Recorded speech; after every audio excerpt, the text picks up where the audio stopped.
What's going on, everybody? This is Mike Brown of The Art of Letting Go, and I want to welcome you to episode 2 of Feel Free Conversations. If you haven't tuned in before, this is the new show with James DatYogaDude Woods, and we record this show on Fridays on YouTube live. So this is a replay, but if you tune in on Fridays on YouTube, you can catch the show live. It comes on at 8 o'clock in the morning Central Time, 9 o'clock Eastern, 6 o'clock Pacific, and it's a great show to start your Friday with, to go into your weekend feeling relaxed. We do meditations, we have deep conversations, and we engage with you guys when you watch live. So thank you guys for listening, and welcome to the show. What's going on, y'all? You are tuned into Feel Free Fridays, episode 2. Well, Feel Free Conversations, because when you get the replay, it's called Conversations. But if you're watching it live, this is Feel Free Fridays. I am Mike Brown, and we are here with James, DatYogaDude Woods. What's James, how going you on, feeling y'all? today? Ooh, I feel stressed. I feel stressed, but embracing that stress. So now my state is stress. I appreciate you sharing that, because I woke up feeling, it's funny, I woke up feeling good and stressed at the same time. Mhm. So that's always a little confusing, because it's like I feel good, but I got a lot going on right now. But again, like you said, just embracing it. Yeah, I think for me, the good feeling is the understanding that I'm capable of addressing it. 'Cause sometimes I'd be like, oh my God, it's too much. I'm overwhelmed. I can't handle it. But now it's like, yeah, I got a lot to do, but I can do it. I'm going to get it done. Yeah. I think for me, it's kind of similar. I got about 3, 4 things going on right now, but also not financially in the position that I want to be in. So it's like, okay, I got all this shit going on, but then fuck, I ain't got no money, you know. So it's a lot of more mental, my own mental stress with it, but at the same time, like you said, like I know it's something like I figure this shit out every time. So, you know. Mhm. I'm listening to this book called Relentless. He's the trainer of Michael Jordan, Kobe, Dwayne Wade, that dude, Tim Grover, and he just talked about the difference between stress and pressure. And Mm, he was saying pressure is every day, all day. It's something that put pressure on you. Stress is when you let that pressure turn into stuff you're worrying about and got to deal with and stuff. You know what I mean? So that was like, okay, yeah, that makes sense because you got to do stuff and things got to be done. But then when you don't do them, they start piling up, and then you're like, man, I got to do this. Can I do this? Can I do that? Um, you start getting stressed out because you didn't handle that pressure. So yeah. yeah, that was cool to hear this morning, and I feel that. I feel that. Yeah, that makes Um, sense. That makes sense. Before we get too into it though, you mind leading us in a meditation just to kind of ground us and everybody that's tuned in? everybody that's tuned in, I want you to close your eyes right now. Listen, see, hear, sense, feel wherever you store that stress in your body. Whether it's your shoulders being up by your ears and tight and tense, your hands moving, your heart racing, your chest tightening, your back, your legs, your belly being full of nerves, wherever you hold that stress, breathe into it. I'm going to relax my jaw and stop clenching, grinding, as I soften my face and just breathe.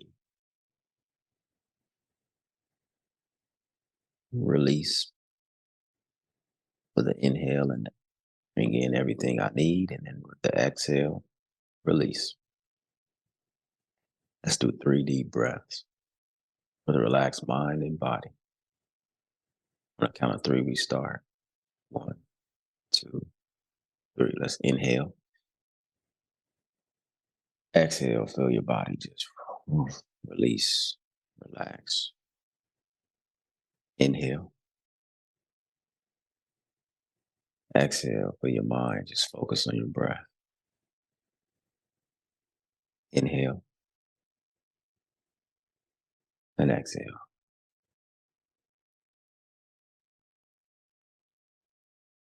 Whew. Good. Whew.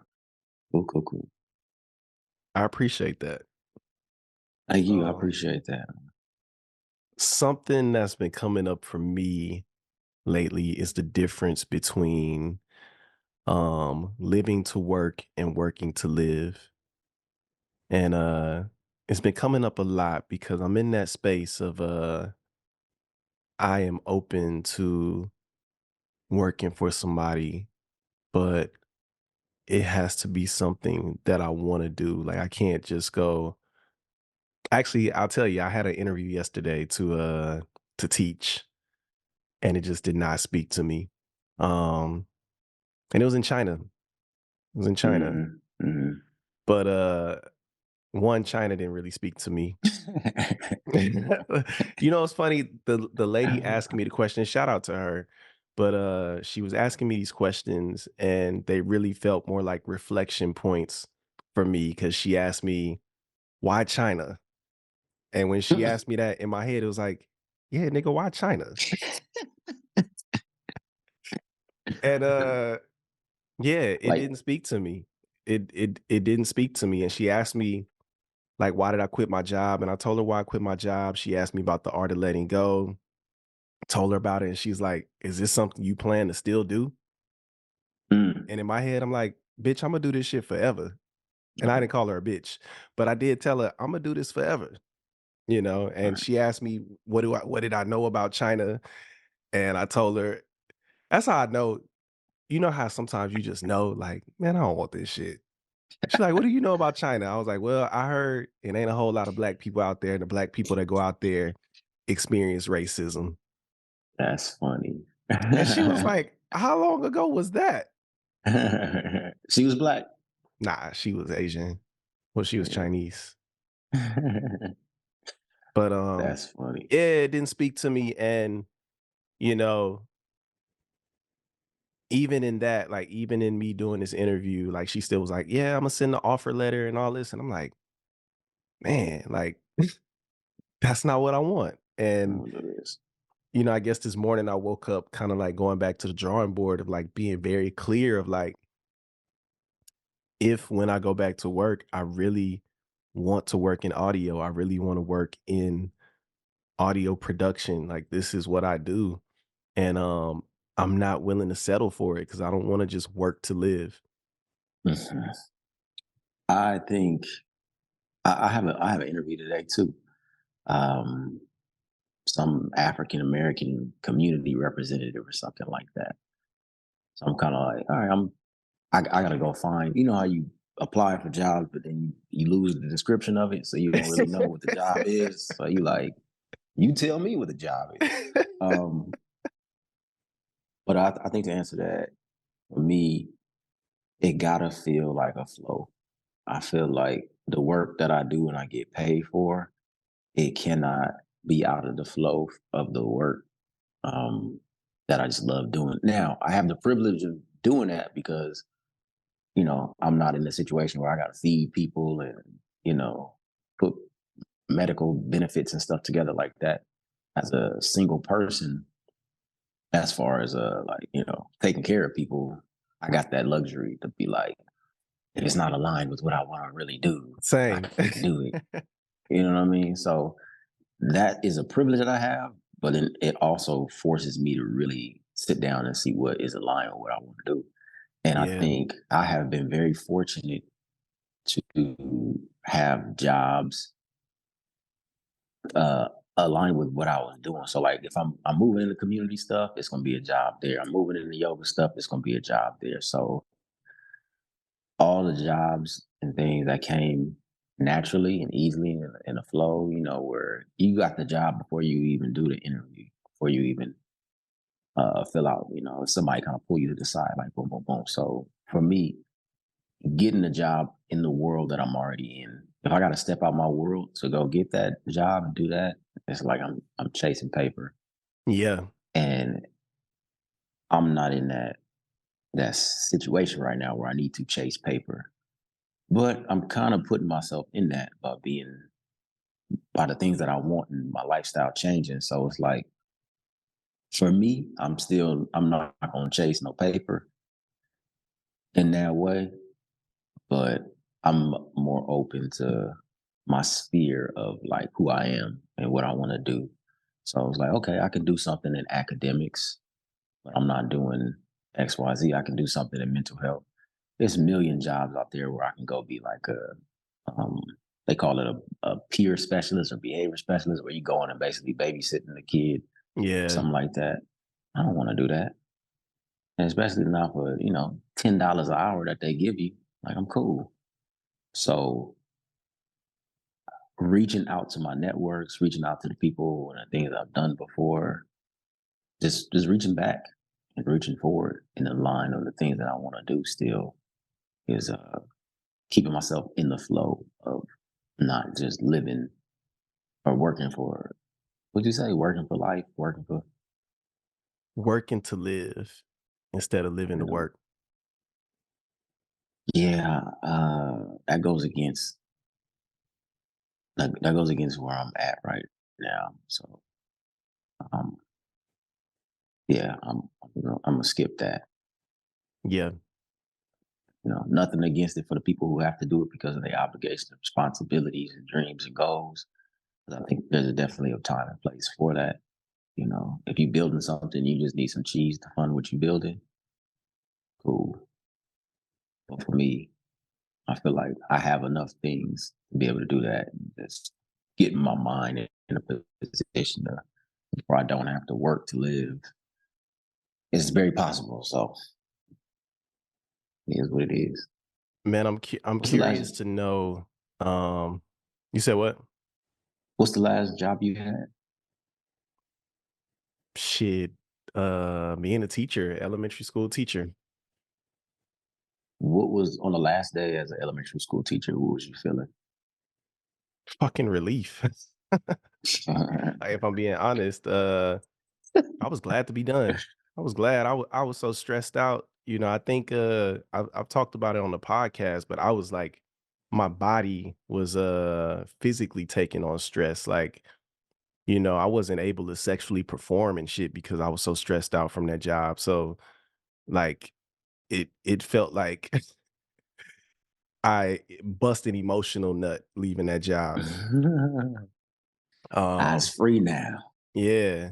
And that's why I'm like, I can't go back to that because I know how in them last couple of months I was miserable. Don't get me wrong. I really enjoyed the job when I was doing the job, but once I was mentally checked out of it, I just wasn't there.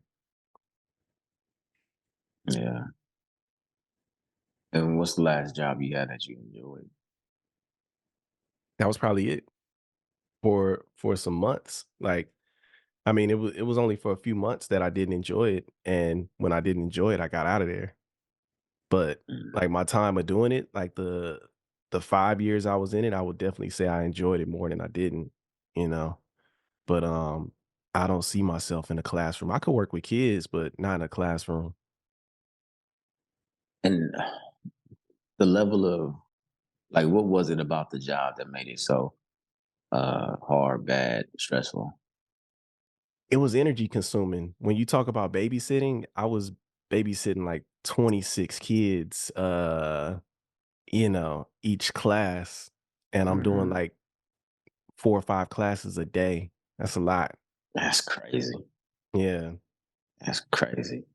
And them kids be bad too. Yeah. And most of the lessons were spent trying to get them to be quiet, trying to get them to sit down, trying to, and, you working on this area, then this area starts doing something, and you move back over here. Now this side is doing something. It's like, this is too much. And by the time I get done with this, I don't have time for myself. I don't have, and not even time, I don't have energy for myself. So, you know, I come before any of this because if I'm not happy, none of this shit is gonna be good. And that's how I used to really feel in the job, was just like, man, if I'm not giving this 100%, I don't need to be here. It's some I used to see people like holding the kids' hands and shit like that. And I used to look at that shit and say, never. Mm, I don't enjoy it that way. I don't. mhm. And when I used to see that, it was like, there's somebody out there that really wants this job. There's somebody out there that's wishing for this job. And I'd rather give them the opportunity to have this than to just be here chasing paper, as you said. Right. And I don't think kids be bad. I think uh kids a lot of times are put in a bad situation. And so if I don't agree with the system, and then you got to deal with the system, the symptoms of it, where these kids are doing this like that, and you feel like you ain't getting no support, feel like this is like whatever, it sucks. And, you And know, Imma tell you, kids is just kids, like, it's just regardless, kids. it depend on what time of day you catch them. It depend on the day you catch them. Like, they not robots, they not like us where they just gonna show up and be the same thing every day, you know what I'm saying? So Mhm, it's like, you just gotta go with the flow, and especially after the pandemic, like, just having to re-socialize, some of these mhm, kids had never even been to school up to, like, 2nd, 3rd grade, you know what I mean? Because everything was virtual at one point. mhm. So it's just like it was a different world, and I wasn't in the space for that. And now being a entrepreneur, you got to deal with the kid that is Mike Brown yourself, For sure. try to get them to sit down and do work and stuff like that, man. How was that? How was that been working with your kid, trying to make your kid do work, spreadsheets It and stuff? it don't feel as hard. I think the thing for me that feels hard is like producing the grade. Doing the work it doesn't feel that Mm. hard, but to get the grade, sometimes this shit is just feeling like participation as opposed to like, really earning something. Um, What you mean? Meaning like I'm kind of just getting completion grades right now if we talking about school. Like Hmm. every day this shit is not making money. Like, in the school shit or just having a job in general, you kind of know what you're gonna get every week. You just know what it is. But sometimes you could be working hard as a motherfucker with this shit and just not see nothing for like a whole month. What's the biggest reward for you right now that you do? The biggest reward for me right now, I don't know. I really don't Mm. know. Um, yeah, I don't even know if I'm really tapped into reward right now. And as I'm saying it out loud, I might be a little more tapped into scarcity. Mm. I think as a kid being in school, it was like even getting a I don't know, I feel like getting them grades, it was more for my parents than for me.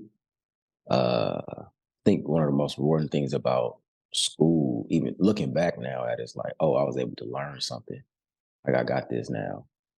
I got these grades from my parents in on my back, but I just learned about World War II and Franz Ferdinand, and that was World War I, whatever. Like, and I wasn't conscious as it as a kid, but looking back now, like being able to learn and interact and have fun with friends, that made school rewarding. If I got C's and my parents wasn't tripping, I wasn't tripping. Like that wasn't the reward. And I think I'm trying to shift my mind from working where the reward is money, because it's like that can't be the award. That can't be the award. Otherwise, I'm gonna go somewhere and work for some money. Like the award has to be the work itself for me. Like learning new skills, learning, oh man, I'm able to help people with this. I'm able to put this thing together and transition to this. But I'm in it right now too. The the money, like I said, money like grades was the grades was for other people. The money is for other people a lot of times. Like, oh, I gotta pay these bills and these people need these dollars for Right. these plane tickets and stuff like that. So I need to get this A, this B to be able to function and stuff. But the real reward is like I'm able to grab these concepts and do these things that I wasn't able to do before. Um, that's a hard mindset to move to, even for me, when rent is due and when car notes and all that kind of stuff. But yeah, Yeah. yeah. And I was thinking earlier, even like I remember when you were kind of starting your entrepreneurial journey and hmm like having those moments sometimes like, man, I might have to go get a job. I'm still But like but that. but it was something that kept you just aligned with, with your journey and keeping it going. Every time I know there is something broken in my systems when I feel like I need to go get a job. As an entrepreneur, as a business person, it's all about your systems being together. So I know, okay, I'm looking for a job now. That means I blew some money that I wasn't supposed to blow. I put some bread in the situation of whatever I wasn't supposed to do. I took on too much. I spent too much. I did too, whatever like that. I made a wrong move. So either some new money gonna come in to kind of fix the situation that I broke, or I get a job and that kind of brings money in or whatever to fix that situation to help me to look at it in a different way. But I know the real issue is I have a problem in my system that is making it where I need to go get money outside of my own system. And I'm looking at that now, and that's very frustrating because, like I said, the little kid James, I still just want to run around and play and touch everything and go to lunch and recess and stuff like that. And I got to tell that little kid, hey, man, we got to sit down because it's language arts time, it's social studies time, it's math time. You got to do these things. It's time. PE is only 45 minutes, and you got to put your little outfit on to go out to PE and all that kind of stuff. So um, I'm really, really, really focused on that, of like creating systems where it don't matter if I have a job or I don't have a job. The things that I need to get done, get done. Um, it's been on my mind probably this morning, a little bit last night, yesterday too. Like I have to create order in my life. Uh, my life, wherever the places are that are chaotic in my life, cause stress. Like it's important for me to have order in my life, and I know you going to the gym, that's establishing order in your physical health. You getting your systems and stuff together to reach out, do your grants and do your calls and connect with people, establishing order in your money, establishing order. That's my question for you. I was thinking about too. Um, where in your life is the most order established? I know I feel like for me, the most order is established in order, whatever you want to use, whatever, but and the relationship with my immediate family, like my parents, my two sisters. I'm a middle boy. I feel like the middle child all the time. Marsha, Marsha, Marsha. But I think the work of connecting and being honest and seeking a relationship with my family helps put things in order and stuff. And it's still got a long way to go, but I'm just trying to find straws. And we talked about it earlier too, but in my workout life is in order because I know what I'm doing on Tuesday, Wednesday, and I know the things that need to happen. I gained about 5 pounds over the holidays, stressing and stuff like that. I know how to bring it down. Like I got order and systems in my life to create that outcome, like you just said, create the outcome that I want for myself. And I'm really just focusing on that because order takes focus and concentration. And I'll be all over the place and stuff sometimes. What in your life you feel like has the most order? Hmm.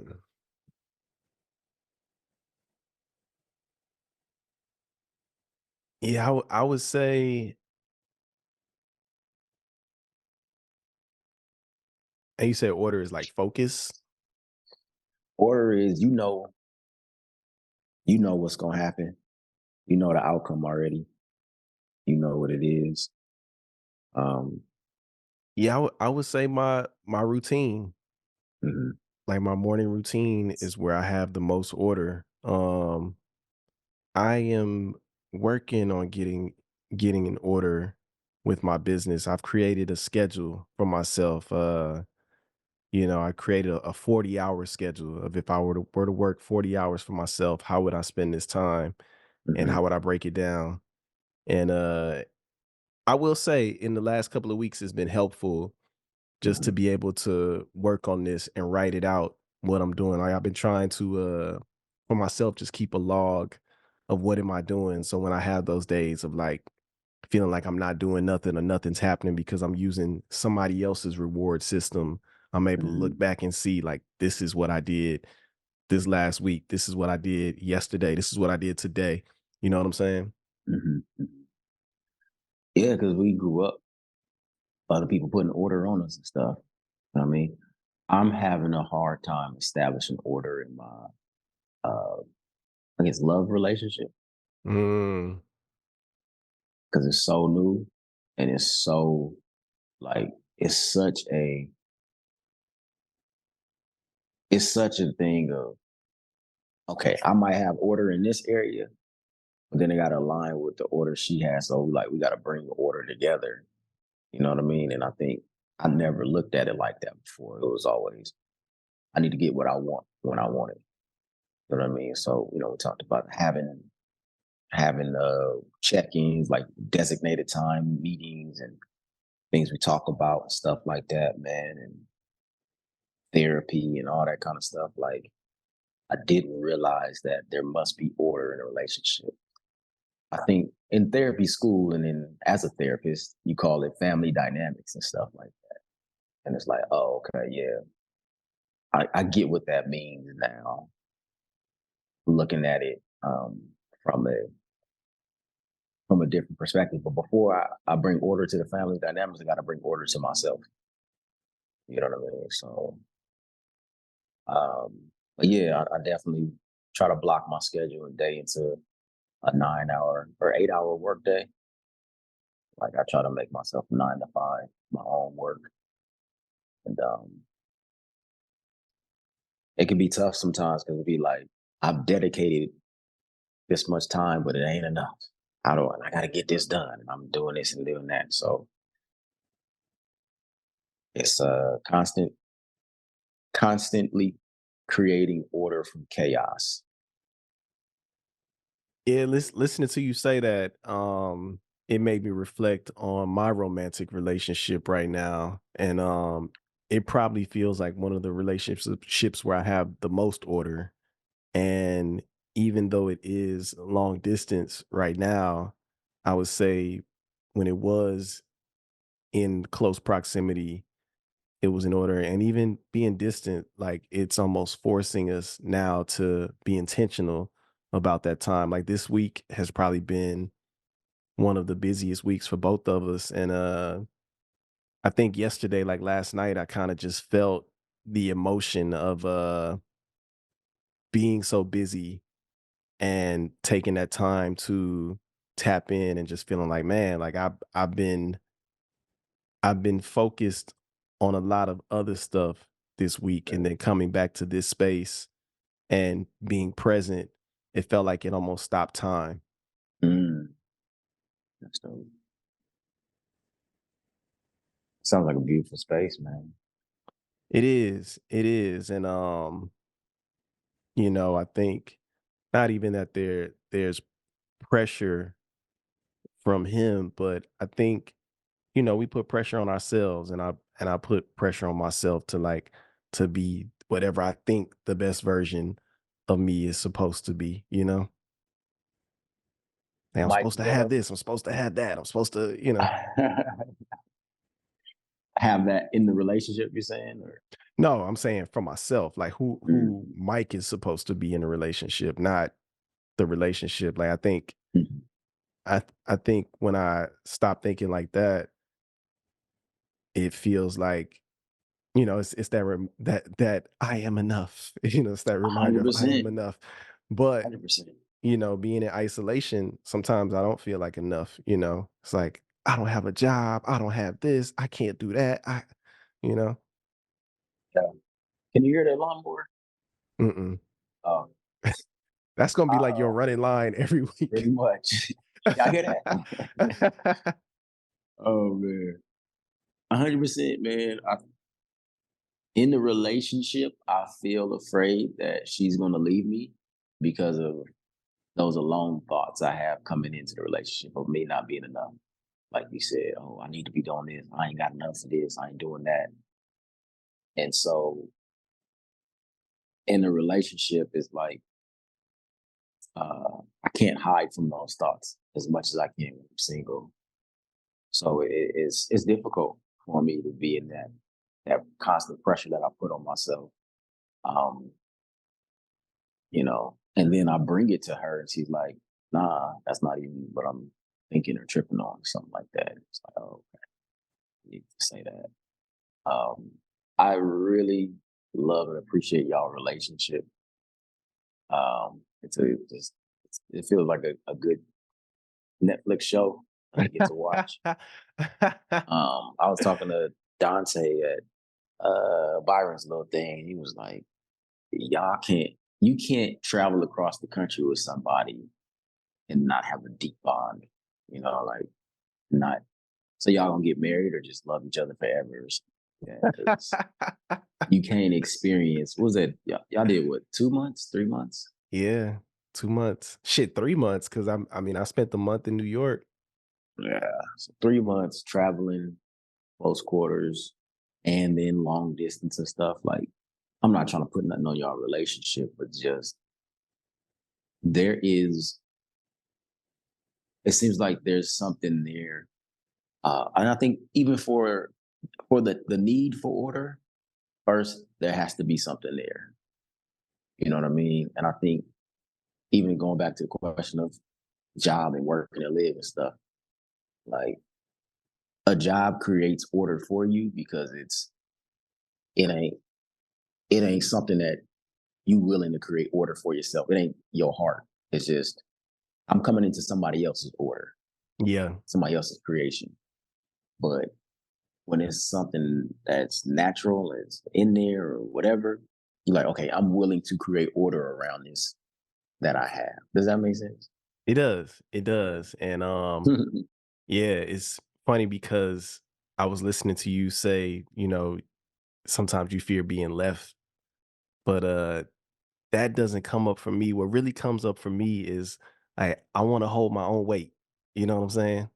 Mm, And as I say that out loud, it's like, "You are." mm, But in my mind, holding my own weight looks different, you know what I'm saying? Because I'm still mm, tapped into somebody else's order.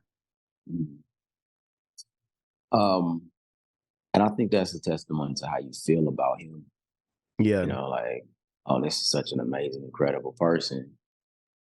I got to step it up. I got to do this and do that. And I think my mind will go there too. And then it'll go like, if I don't step it up, she gonna leave me. You know what I mean? If I don't, or you're not, all kinds of stuff. Um, all kinds of stuff. That that lack of enoughness thinking, um that fear, all that kind of stuff, it can send my mind in all kind of different directions. And it really is one direction away. Like, I got to get away from here because this is da da da da da da da. I got to keep checking that. And it's the same in the work that I do too. Like, carrying enough weight to ask for the money that I deserve. You know what I mean? So it's like all in there, man. All in there. Yep. Yeah. Well, Mike, I do gotta run today so I can get to this class, man. My bad for coming Nah, on it's late. all good. Now this was perfect. I think the beautiful thing about what we doing is like we really get to choose and dictate how this flows. Like it's no rules to podcasting. There's no rules to having conversations. Like, I think what we have to give people is enough. So Mhm. yeah, man, this was perfect. There's no order. We need order. Exactly. And this is us creating the order. You know what I'm That's saying? great. Like this is us creating the order. So I appreciate you even just hopping on here, man. Appreciate you, man. Today's Friday. Yeah, man. Appreciate it. Appreciate y'all. Check it out. Yeah. Thank y'all for tuning in.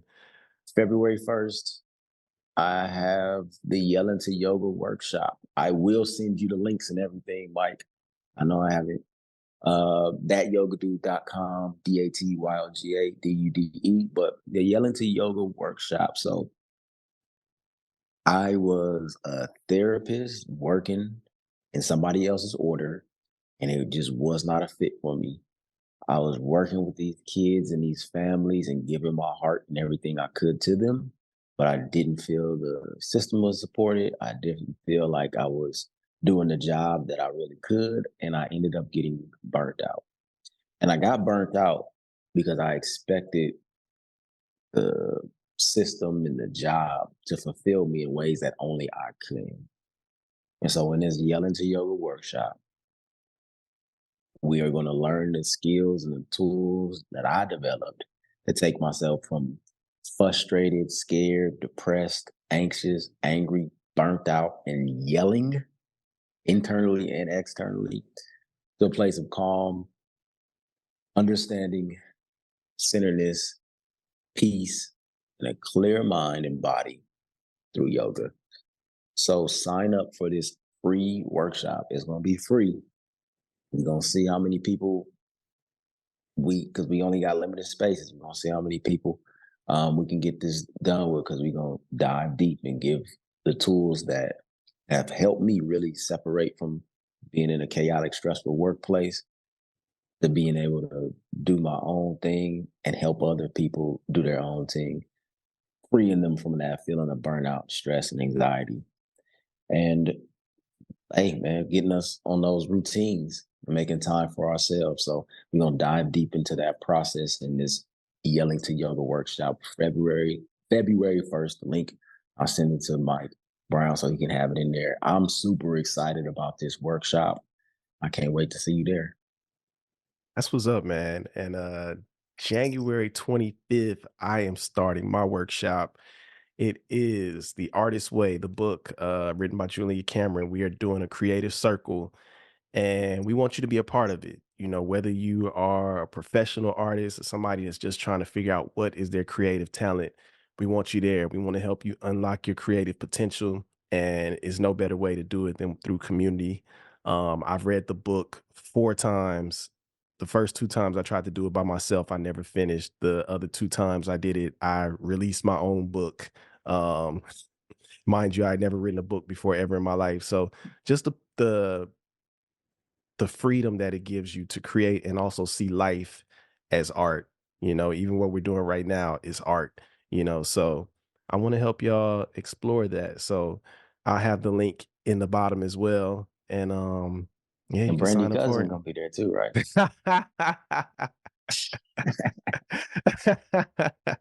That's funny. Yes. Kendra Norwood. I don't know if she's related to Brandy, but she will be co-facilitating with me. And she released a calendar. She was one of my first people to participate in it with me. So, to now have her going from a participant to co-facilitator, like, that's powerful. It So is, man. yeah, I would love to have y'all be a part of that with us. You could do it too. Um, that's dope, man. I'm excited about that Artist Way workshop. Looking forward to it, man. So let me get out of here. Love you, man. That's bad, man. Love you too. Y'all have a great weekend, and we will see y'all next week. Feel free to feel free. Peace. Thank you for tuning into this week's episode of Feel Free Conversations. If you like what you heard, please be sure to let us know. Also, subscribe on YouTube. Join us in the mornings. If you would like to get some free meditations, you can go to DatYogaDude.com. James is doing free meditations. Also, if you would like to connect with me, we are building a network. This is our Art of Letting Go universe. You can reach out at patreon.com, Substack, sign up for our newsletter. And yeah, we got more good stuff coming for you guys. So thank you so much for tuning in. And this was Feel Free Conversations.